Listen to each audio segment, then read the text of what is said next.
Games People Play by Eric Berne in 13 minutes. Let's go. Part 1. Analysis of games. Structural analysis. Our personality is structured into 3 parts. Parent. This part of our personality consists of behaviors, thoughts, and feelings copied from our parents or authority figures. It's like an internal voice that guides us based on rules and beliefs we learned growing up. Adult. This is the rational part of our personality that processes information logically and makes decisions based on the current situation. The adult functions like a computer, analyzing data and solving problems without the influence of past experiences or emotions. Child. This part encompasses our emotions, creativity, and childhood memories.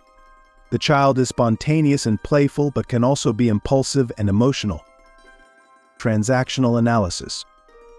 Transactional analysis helps us understand how we communicate with others through different transactions. Complementary transactions. These occur when communication flows smoothly and responses are as expected. For example, if you ask, "How are you?" and the other person replies, "I'm fine," this is a complementary transaction. Cross transactions. These happen when the communication lines are crossed, leading to misunderstandings or conflicts.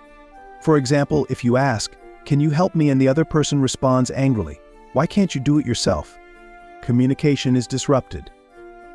Ulterior transactions. These involve hidden messages beneath the surface of the conversation. One message is spoken, but another is implied. For example, saying "nice job" with a sarcastic tone implies the opposite. Procedures and rituals. Procedures and rituals are repetitive behaviors that help us manage social interactions. Procedures. These are step-by-step methods to achieve specific goals. For example, following a recipe to cook a meal or a set of instructions to complete a task. Procedures are practical and goal-oriented. Rituals. These are socially accepted actions that help maintain order and predictability in interactions. Examples include greeting someone with a handshake or saying "good morning." Rituals help create a sense of structure and connection. Pastimes. Pastimes are light, casual conversations or activities that help pass the time and foster social bonds. They are predictable and often revolve around shared interests or common topics, such as discussing the weather, sports, or hobbies. Pastimes serve as a way to connect with others in a relaxed, non-threatening manner, creating opportunities for social interaction and building relationships. Games. Games are complex social interactions that involve hidden motives and predictable outcomes. People play games to fulfill psychological needs and achieve emotional payoffs. Why don't you? Yes, but. In this game, one person presents a problem and asks for advice, but rejects every suggestion offered. The hidden motive is to maintain the problem and receive sympathy without making any changes. Now I've got you, you son of a bee. This game involves setting someone up to make a mistake, then attacking them for it. The person playing this game seeks a sense of moral superiority and vindication. See what you made me do. Here, a person blames others for their own mistakes or failures. The aim is to avoid responsibility and gain sympathy or absolution from those around them. If it weren't for you in this game, one person blames another for their lack of success or happiness. This helps the player avoid taking responsibility for their own situation by attributing their issues to external factors. Uproar. This game involves creating chaos or drama to distract from underlying issues. The player seeks attention and excitement, often at the expense of calm and productive interactions. Part 2. Thesaurus of games. Life games. Life games are recurring patterns of behavior that people play throughout their lives. These games are deeply ingrained and often shape a person's identity and interactions. Alcoholic. This game involves a person who drinks excessively and creates a cycle of drinking, remorse, and promises to change. It often involves family members who enable the behavior, creating a cycle of dependence and drama. Debtor. A person consistently finds themselves in debt and unable to manage their finances. This game involves borrowing money and making promises to repay, only to fall into debt again, seeking sympathy and assistance from others. Kick Me. This game involves a person who behaves in a way that invites criticism or mistreatment from others. By provoking negative reactions, the player can feel victimized and gain sympathy or justification for their self-pity. Wooden Leg. A person uses a real or imagined handicap as an excuse for not taking responsibility or achieving success. By focusing on their limitations, they avoid challenges and gain sympathy or leniency from others. I See You in the Clinic. This game involves individuals who repeatedly seek medical attention for real or imagined illnesses. They gain attention and care from medical professionals, reinforcing their need for sympathy and validation. Marital games. Marital games are patterns of interaction between spouses that can create conflict or maintain a dysfunctional balance in the relationship. If it weren't for you, one spouse blames the other for their own lack of success or unhappiness.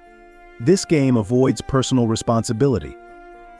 Frigid Woman. One spouse withholds affection or intimacy to manipulate or punish the other. This game creates distance and resentment. Look How Hard I've Tried. One spouse continually makes efforts that are destined to fail, seeking sympathy and absolution for not succeeding. Party games. Party games are social interactions that occur in casual or festive settings. They often involve lighthearted competition or showcasing. Ain't It Awful? Participants share stories of misfortune or complaints to bond over shared negativity. This game creates a sense of camaraderie through mutual dissatisfaction. It also leads to avoiding responsibility, finding solutions, nor making positive changes. Schlemiel. A person behaves clumsily or makes mistakes on purpose to receive forgiveness and attention. This game seeks sympathy and leniency. Blemish. Participants find and point out faults in others. This game builds self-esteem by comparing oneself favorably to others. Sexual games. Sexual games revolve around romantic and sexual relationships, often involving manipulation or power dynamics. Let's You and Him Fight. A person creates a rivalry between two others to gain attention and validation. This game manipulates others into competing for their favor. Rapo. A person seduces another and then accuses them of inappropriate advances. This game plays on moral boundaries and guilt. The Stalking Game. A person teases or leads another on without the intention of following through. This game creates excitement and frustration. Underworld games. Underworld games are played in criminal or subcultural contexts, often involving deceit, betrayal, or illegal activities. Cops and Robbers. Participants take on roles of authority figures and criminals, engaging in a cat-and-mouse dynamic. This game involves evasion and pursuit. Let's pull a fast one on Joey. A person manipulates or deceives another within a group, creating an in-group, out-group dynamic. This game builds trust within the in-group while isolating the target. You Be the Fence. Participants engage in illegal transactions, like selling stolen goods, with an implicit understanding of mutual benefit and risk. This game operates on trust and secrecy. Consulting room games. Consulting room games occur in therapeutic or advisory settings where clients and professionals engage in patterned interactions. I'm only trying to help you. A professional offers unsolicited advice or solutions, often to reinforce their own sense of expertise. This game can undermine the client's autonomy. Indigence. A client presents themselves as helpless and dependent, seeking support without taking responsibility for change. This game maintains the status quo. Peasant. A client resists change by adhering to a fixed, self-limiting identity, often rooted in socioeconomic or cultural backgrounds. This game avoids the challenge of growth. Good games. Good games are positive social interactions that promote healthy relationships and personal growth. Happy to help, participants genuinely support and assist each other, creating a positive and cooperative dynamic. This game fosters mutual benefit and goodwill. Creative, people collaborate on creative projects, sharing ideas and building something together. This game encourages innovation and teamwork. Learning together. Participants engage in mutual learning and self-improvement, sharing knowledge and experiences. This game promotes growth and understanding. Part 3. Beyond games. The significance of games. Games are an essential part of human interactions. They help people navigate social relationships and fulfill various psychological needs. Games provide structure, predictability, and a sense of control.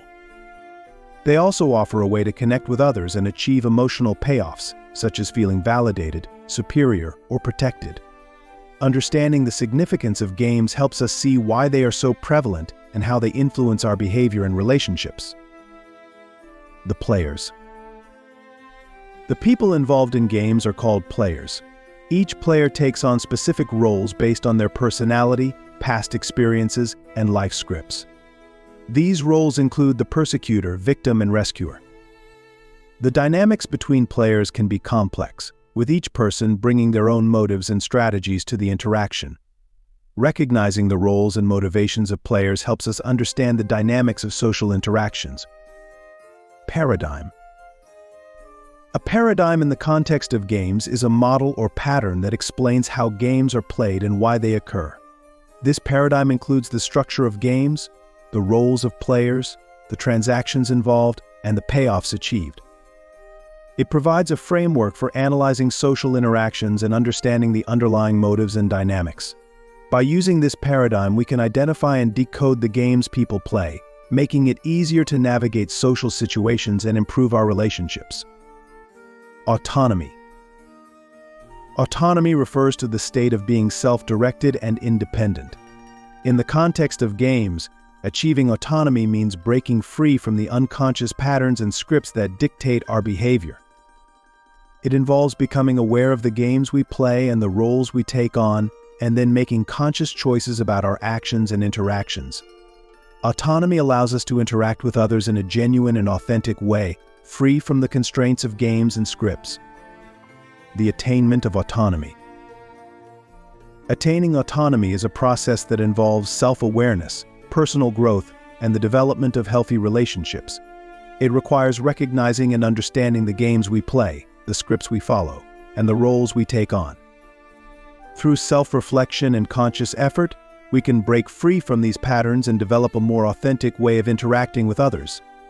This process leads to greater personal freedom, improved relationships, and a deeper sense of fulfillment. After games, what? Once we become aware of the games we play and attain autonomy, the question arises, what comes next? The answer lies in developing genuine, meaningful relationships and engaging in healthy, constructive activities. Instead of relying on games for social interaction, we can focus on building real connections based on honesty, trust, and mutual respect. That's it. Games People Play, summarized in 13 minutes. A link to the book is in the description.